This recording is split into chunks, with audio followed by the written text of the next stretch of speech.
பரமலத்துப்பட்டி பேரூர் கழகத்துடைய செயலாளர் வேலாயுதம் அவர்களே, தலைமை பொறுப்பை ஏற்றிருக்கும் கிழக்கு மாவட்ட கழகத்துடைய துணை செயலாளரும் வீரபாண்டி சட்டமன்ற தொகுதி பொறுப்பாளருமான என் அன்பு சகோதரர் கார்த்திக் அவர்களே, மற்றும் இந்த கூட்டத்திற்கு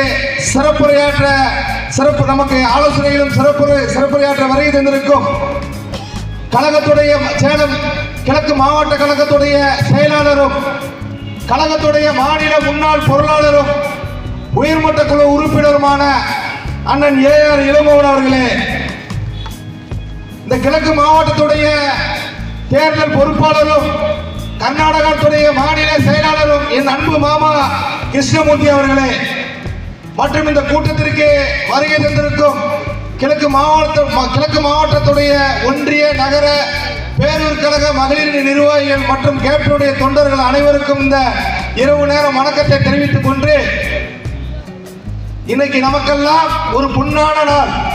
நாம் தலைமை ரசிகர் மன்றமாக இருக்கிறோம். நமக்கு ஒரு அடையாளம் வேண்டும், ஒரு கொடியை தாருங்கள் என்று கேட்டோம். என் தலைவர் சொன்னார், இன்னைக்கும் என் நினைவிலே ஓடிக்கொண்டிருக்கிறது. இன்று தலைவர் இல்லை என்று நாங்கள் நினைத்துக் கொண்டிருக்கிறோம். அன்று என் தலைவர் சொன்னார் ஒரு வார்த்தை, இன்னைக்கு கொடி கேட்பீங்க, நாளைக்கு கட்சி வேணும்னு சொல்லுவீங்க, அதெல்லாம் முடியாது. நீங்க உங்களால முடிஞ்ச உதவி செய்யுங்க ஏழை எளிய மக்களுக்கு, அதெல்லாம் பண்ண முடியாதுன்னு ஃபர்ஸ்ட் கோரிக்கை. முடியுமா? என் தலைவர் முடியலன்னு சொல்லிட்டார். அதோட நாங்க விட்டோம்னா எங்க தங்க தலைவரை நாங்க இழந்திருக்க மாட்டோம்.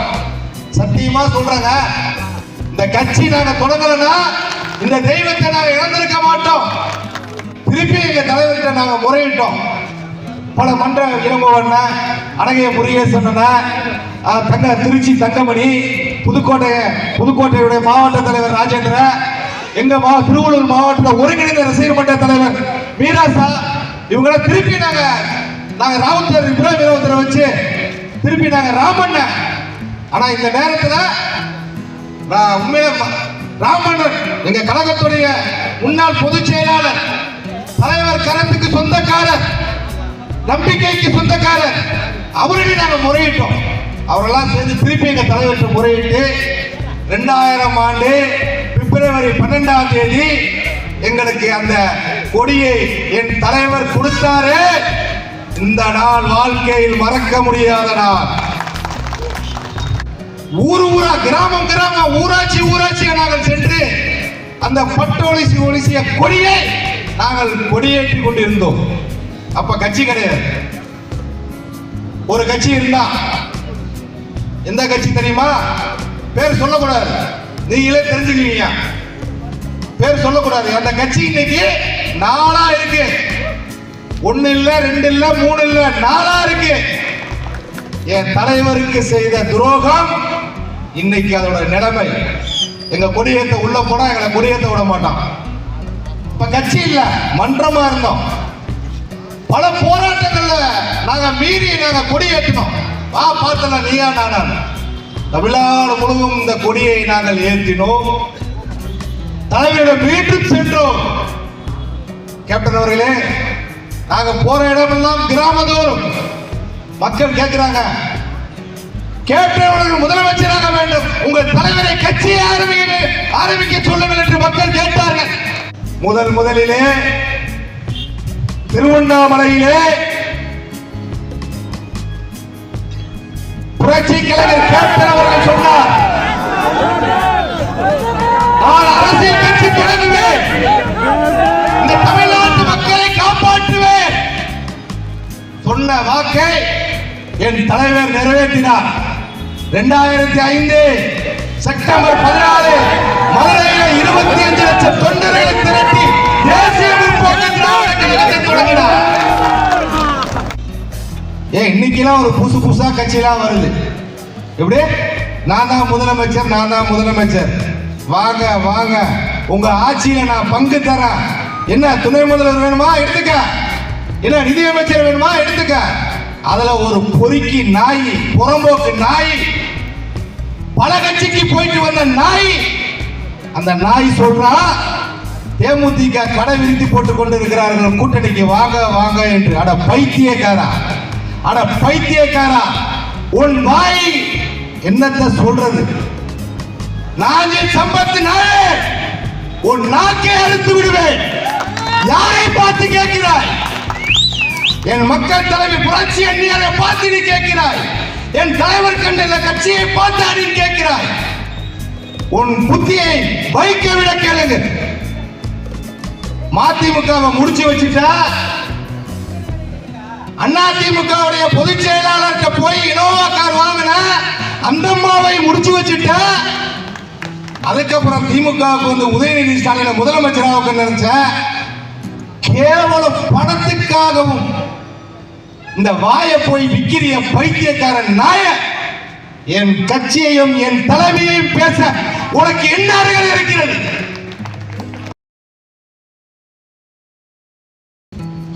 ஜனவரி 9ஆம் தேதி மக்கள் உரிமை மீட்பு மாநாடு புரட்சி அந்நியார் தலைமையிலே கடலூர் மாவட்டத்திலே வேப்பூர் பஜாரில் நடைபெற்றது. எல்லாம் சொன்னா கேப்டன் செத்துட்டாரு, இந்த கட்சி அவ்வளவுதான்டான்னு சொன்னான். என்ன சொன்னா? இந்த கட்சி அவ்வளவுதான், அதெல்லாம் அந்த அம்மாவால முடியாது, எதெல்லாம் பண்ண முடியாது, இந்த கட்சி அவ்வளவுதான். டேய் பைத்தியக்காரா, இப்ப இருக்கிற தேசிய முற்போக்கு திராவிட கழகத்தில் இருக்கிற ஒவ்வொருத்த நிர்வாகி தொண்டனும் உண்மையான கேப்டனுடைய விசுவாசி. உண்மை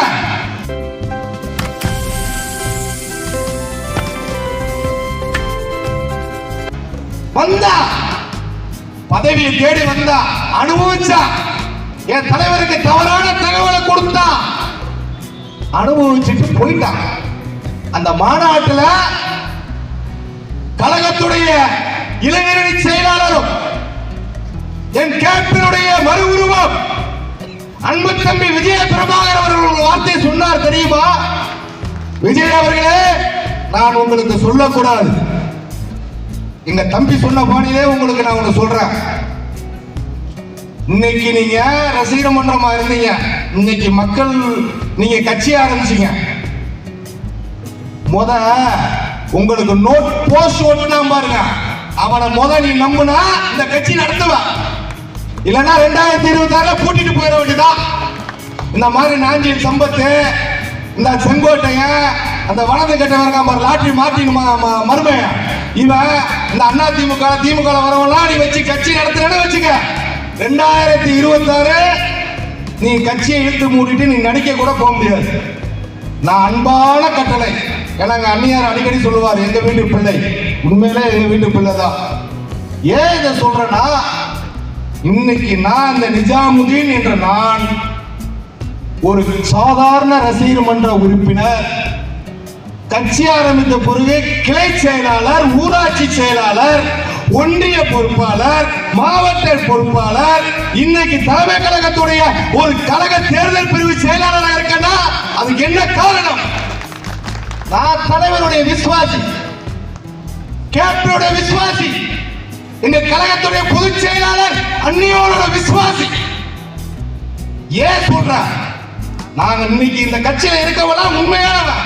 எங்களுக்கு தெரிஞ்சதெல்லாம் ஒன்னே ஒண்ணுதான், புரட்சி கலைஞர் கேப்டன், புரட்சி அந்நியார், தேசிய முற்போக்கு திராவிட கழகம் கட்சி, முரசு சின்னம், இந்த கரவேட்டி தான் எங்களுக்கு தெரிஞ்சதெல்லாம். விஜய் அவர்களே, முதல்ல நீங்க உங்க ரசிகர் மன்றத்தில் இருக்கிறவங்க நம்புங்க. கண்ட நாயெல்லாம் வந்து எங்களை பார்த்து கூட்டணிக்கு டேய் வரலாறு தெரியாம பேசுறான். நாஞ்சில் சம்பத்து இதோட லாஸ்ட். விஜய் அவர்களே, உங்களுக்கு சொல்றேன், என் தலைவரையும் நாங்கள் மதிக்கின்ற அந்நியாராக எங்கள் அண்ணியையும் எவனாச்சும் தரைக்குறவாக பேசினார், சத்தியமாக சொல்கிறேன், கேப்டனுடைய தொண்டர்கள் அவரை நாக்க இருப்பார்கள். இது உண்மை.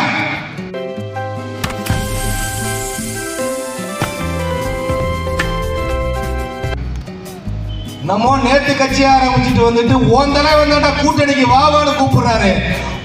கடையை விரிச்சு போட்டு இன்னைக்கு அந்த கட்சிக்கு ஒருத்த கூட வர மாட்டான். நல்லா இருக்கிற போல கூட இருக்கிறவன் கூட இருக்கவன் நண்பன் இல்லடா. கஷ்டத்துல கூட இருக்கான் பார், அவன் தான்டா உண்மையான தொண்டை. அதுதான்டா தேசிய முற்போக்கு திராவிட கழகத்துடைய கேப்டனுடைய தொண்டை. எல்லாம் சொல்றாங்க தேமுதிக எங்கே கூட்டணி போகுது,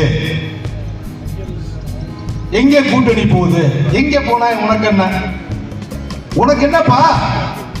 பத்திரிகையாளர்களே, அன்பு சகோதரர்களே, ஊடக நண்பர்களே, உங்களை பார்த்து நான் கேட்கிறேன். எங்கள் கழகத்தை பற்றி, எங்க கட்சி நிர்வாகிகளை பற்றி, தொண்டர்களை பற்றி புரட்சி அந்நியார் அவர்களுக்கு தெரியும். நாங்களாம் கரெக்டா இருக்கோம். ஏன்னா எங்களுக்கு அந்நியார் அவர்கள் சொல்லிட்டாங்க. மாவட்ட செயலாளர்கள், கழக நிர்வாகிகள், கேப்டனுடைய தொண்டர்கள் எங்கே கூட்டணி வைக்க வேண்டும் சொன்னார்களோ அதோடு நான் கூட்டணி வைப்பேன், இந்த தமிழ்நாட்டு மக்களை காப்பாற்றுவேன் என்று சொன்னார். இப்பவும் நாங்க சொல்றோம், நாங்க பேச்சல மாத்தி பேச மாட்டோம். என் தலைவர் சொன்ன மாதிரிதான், ஒரு நாள் ஒரு பொழுதாவது இந்த நாடு எனக்காக விடியும், அதுவரை நான் காத்திருப்பேன், இந்த மக்களை காப்பாற்றுவேன் என்று சொன்னார். நாங்க முதலமைச்சர் வருவோம். அது இந்த நேரம் இல்ல, இந்த நேரம் இல்லையா? அந்நியார் இருக்காங்க, எங்க கேப்டனுடைய மறு உருவம் எங்க அன்பு தம்பி பிரபாகர் இருக்காரு, நான் இருக்கேன். அப்ப நான் இருக்கேன், நான் செத்தா என் உள்ள வருவான், என் உள்ள செத்தா அவன் உள்ள வருவான். ஏன்னா நான் கேப்டனுடைய ரத்தம், கேப்டனுடைய ரத்தம். நாங்க முதலமைச்சர் வருவோம், எங்க லட்சியம் இருந்தா அது ஒரு நாள் வரும், அதுவரை நாங்கள் காத்திருப்போம். இப்ப என்ன, யார் முதலமைச்சர் ஆகணும்? ஸ்டாலின் அவர்கள் ஆகணுமா? வாங்க கூட்டணிக்கு, எங்களுக்கு மரியாதை கொடுங்க, நாங்க கேட்கிற சீட்டை கொடுங்க. நாங்க கேட்கிற சீட்டும் எங்கள் அந்நியார் சொன்ன மாதிரி எங்களுக்கு கொடுக்கிற மரியாதை நீங்கள் அளித்தால் ஸ்டாலின் முதலமைச்சர். உள்ளாட்சி தேர்தலா என் இனத்துக்கு 10.5, சட்டமன்ற தேர்தலா 10.5, பாராளுமன்ற தேர்தலா 10.5, மற்ற நேரம்லாம் அவர் பாட்டு ஜாலியா வீட்டில் இருப்பார். நாங்க அப்படி இல்லை, நாங்க அப்படி இல்லைங்க.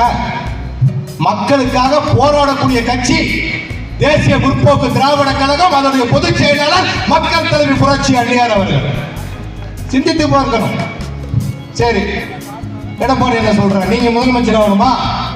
நாங்க கேட்கிற சீட்டை கொடு, எங்களுக்கு தகுந்த மரியாதை கொடு, நீங்க முதலமைச்சர். என்னடா இப்படி சொல்றான்? அம்மா வரலாறு இருக்கியா? 21 நாங்க சொன்னோம், எங்க கூட நீ கூட்டணி வச்சிருந்தா நீ முதலமைச்சரியா போயிட்டா? அதுக்கு பதிலாக சொன்ன 2016 எங்க கூட கூட்டணி இல்ல, திமுக ஆட்சி போயிருச்சு.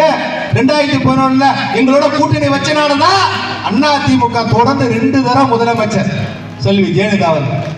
ஏன்னா தேமுதிகவுடைய தொண்டை புரட்சி அந்நியாரும் கேப்டனுடைய வளர்ப்புடா.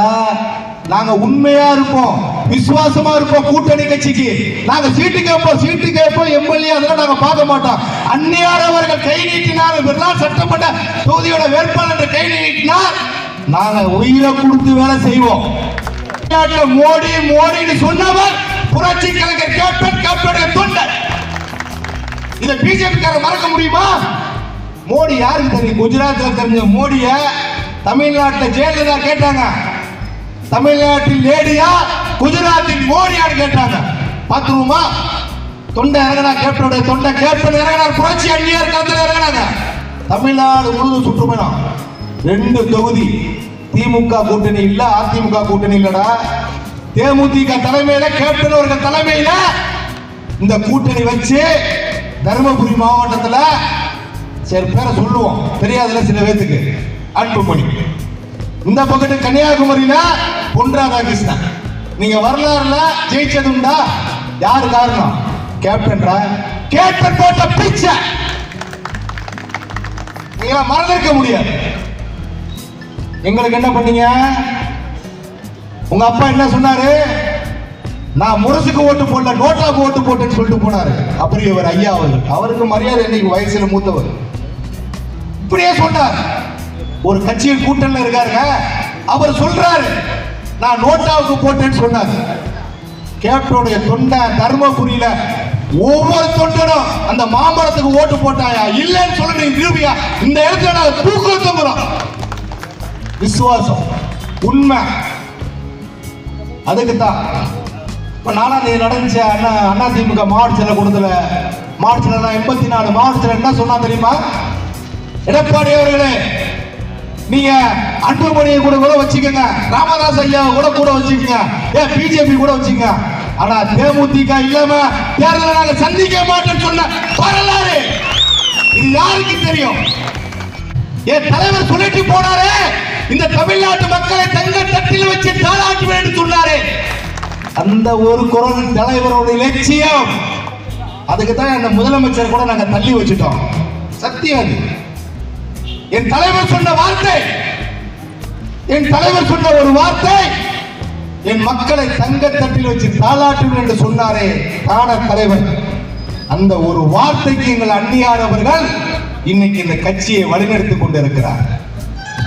எல்லாம் சொன்னாங்கல்ல, கேப்டன் மறந்து விட்டார், எல்லாம் முடிஞ்சு போச்சுங்க. யாரா சொன்னது? நாங்க தான் சொன்னல, பதவிக்காக வந்தவெல்லாம் போயிட்டான். இன்னைக்கு தேமுதிக சுத்த தங்கம். இன்னைக்கு இருக்கவனா உண்மையான ரசிகன் தெரிஞ்சுக்கணும். அதனால 2026 சட்டமன்ற தேர்தலுக்கான கூட்டணியை பத்தி நீங்க கவலையே படக்கூடாது. தேசிய முற்போக்கு திராவிட கழகம் எந்த கூட்டணியில் அங்கம் வகிக்கிறதோ அந்த கூட்டணி தான் தமிழ்நாட்டிலே ஒரு புரட்சி உண்டாகும். அந்த கட்சி தான் ஆட்சி அமைக்கும். முதலமைச்சர் ஸ்டாலினா இருக்கட்டும், எடப்பாடி அவர்களா இருக்கட்டும், கருணாநிதி அவர்களா இருக்கட்டும், அம்மையார் ஜெயலலிதாவா இருக்கட்டும், ஏன் பிஜேபியில பல பேர் மாசத்துக்கு ஒரு தடவை தலைவராக வராம மொத்தத்தையும் சேர்த்துங்க, எல்லா கட்சியும் வச்சுக்கோங்க. இந்த கையில அந்த தலைவர் இருக்கணும், இந்த கையில அந்த தலைவர்களும், இந்த கையில என் தலைவரை இப்படி பாருங்க, இப்படி நினைத்து பாருங்கள். இந்த கை நல்லா தெரிஞ்சுக்க, நான் பொய் சொல்லல, நல்லா நீங்க மனசு, ஆனா சும்மா பேருக்கு இப்படி நினைச்சுலாம் பண்ணக்கூடாது. 2 கையை நீட்டிக்கங்க, நல்லா சென்டரா நீட்டிக்கங்க. இந்த பக்கம் ஸ்டாலின், கலைஞர், ஜெயலலிதா, எடப்பாடி, ஓபிஎஸ், பல தலைவர்கள் எடுத்து வச்சுங்க. எவ்வளவு தலைவர் இந்த கையில வரா, எவ்வளவு தலைவர் இந்த கையில லெப்ட் சைட்ல, லெப்ட் சொல்ற நம்ம தமிழ் நம்ம கிராமத்துல இருக்கலாம் பீச்சாங்கை பக்கமே நான் சொல்றேன். இந்த சோத்தாங்கை பக்கம் இவ்வளவு தலைவர் இருக்காங்க. இந்த சோத்தாங்கை பக்கத்துல என் தலைவர் கேப்டன் அப்படி வச்சு பாருங்களா, இந்த கை மேல வரும், இந்த கை கீழே வரும். இது உண்மை. எல்லாம் கட்சி ஆரம்பிச்சுதான் அதுல இருந்து வர்ற பணத்தை தான் நாங்க தர்றோம். இலவசங்கிறாங்க. 29 வருஷமா சொந்த பாக்கெட்ல தான் இந்த பணத்தை எடுத்து ஒவ்வொரு இங்க இருக்காங்க ஒவ்வொரு நிர்வாகிகளும் தொண்டர்களும் இந்த சொந்த பணத்தை வச்சுதான் இந்த மக்களுக்கு நாங்க கொடுக்கிறோமே தவிர கொள்ளையடிச்சிட்டு வந்து நாங்க கொடுக்கலடா. சொந்த பணம், நாங்க உழைச்சு சம்பாதித்த பணம், கேப்டன் கஷ்டப்பட்டு இரவும் பகலும் கஷ்டப்பட்டு நடித்து சம்பாதித்த பணத்தை இந்த மக்களுக்கு வாரி வாரி கொடுத்த வண்டல்டா.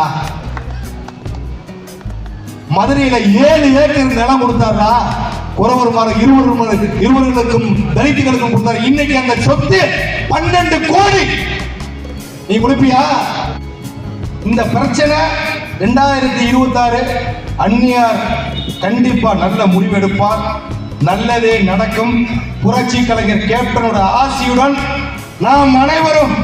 ஏன் இப்ப சொன்னாரு கார்த்திக் சொன்னார், நான் இளங்கோவனா, உண்மையில அவர் தான் எனக்கு குரு. அவர் எனக்கெல்லாம் சீனியர் அல்ல, எனக்கெல்லாம் அவர் பட்ட கஷ்டம் கொஞ்சம் இல்லை. ஒவ்வொருத்தரும் அவர் பின்னாடி அவர் பின்னாடி நான் 29 வருஷம், அண்ணா 40 வருஷம், 10 வருஷம், எனக்கு முன்ன 10 வருஷம். எவ்வளவு கஷ்டப்பட்டாரு. அவர் எம்எல்ஏ பத்தி ஆசைப்பட்டாரா?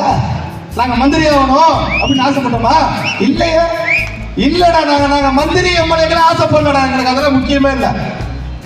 இந்த கட்சி நல்லா இருக்கணும், இந்த தலைவர் குடும்பம் நல்லா இருக்கணும், எங்க அந்நியார் நல்லா இருக்கணும், இந்த தமிழ்நாடு மக்கள் நல்லா இருக்கணும். நாங்க நினைக்கிறோம், இந்த மேடையில் இருக்கிறோம், இப்போ நினைக்கிறோம். இந்த தெய்வம் இருக்கு, நாங்க நினைக்கிறோம், நினைச்சுக்கிட்டு இருக்கோம். எங்களுக்கு எம்எல்ஏ மந்திரி இதெல்லாம் இல்ல. ஆனா எங்க தலைவர் கண்ட லட்சியத்தை நாங்க அடைவோம். கரைப்படையாத கரைக்கு சொந்தக்காரர்கள் கேப்டன் புரட்சி கலைஞருடைய தொண்டர்கள் வளர்ப்பு எங்களுடைய தலைவர் எங்களை வளர்த்தார். அந்த மாதிரி உங்கள் பொற்பாதங்களை தொட்டு இந்த பணமர்த்த பெட்டியில நான் உங்களுக்கு பொற்பாதங்களை தொட்டு கேட்கிறேன். இந்த மக்களை பார்த்து கேட்கிறேன். உங்கள் கால்களை தொட்டு வணங்குகிறேன். ஒரு நல்ல முடிவு எடுங்க. புரட்சி அண்ணியார் கேப்டன் அவர்கள் செய்த தானத்தை தர்மத்தை மறக்காதீங்க. நாங்கள் எங்கே கூட்டணி போகிறோமோ எங்கள் புரட்சி அண்ணியார் யாருக்கு வாக்களிக்கிறார் என்று சொல்கிறாரோ அவருக்கு வாக்களிங்கள் என்று தாழ்மையுடன் கேட்டுக்கொண்டு நாளைய அரசு நமது முரசு நம்மளுடைய அந்நியர் தலைமையிலே நல்ல ஒரு கூட்டணி அமையும். அதிலே நீங்கள் எல்லாம் ஊராட்சி தலைவராகவும் ஒன்றிய கவுன்சிலராகவும் சேர்மனாகவும் மேயராகவும் வருவீர்கள். இந்த மேடையில் இருக்கிறவர்கள் கூட சட்டமன்ற உறுப்பினராக ஆகலாம் என்பதை தெரிவித்துக் கொண்டு நீங்கள் கண்ட லட்சியம் கண்டிப்பாக நிறைவேறும் என்று சொல்லி எனக்கு பேச வாய்ப்பளித்த சேலம் மாவட்ட கழகத்துடைய செயலாளர் அண்ணன் ஏஆர் இளங்கோவன் அவர்களுக்கு நன்றியை தெரிவித்து விடைபெறுகிறேன். நன்றி, வணக்கம்.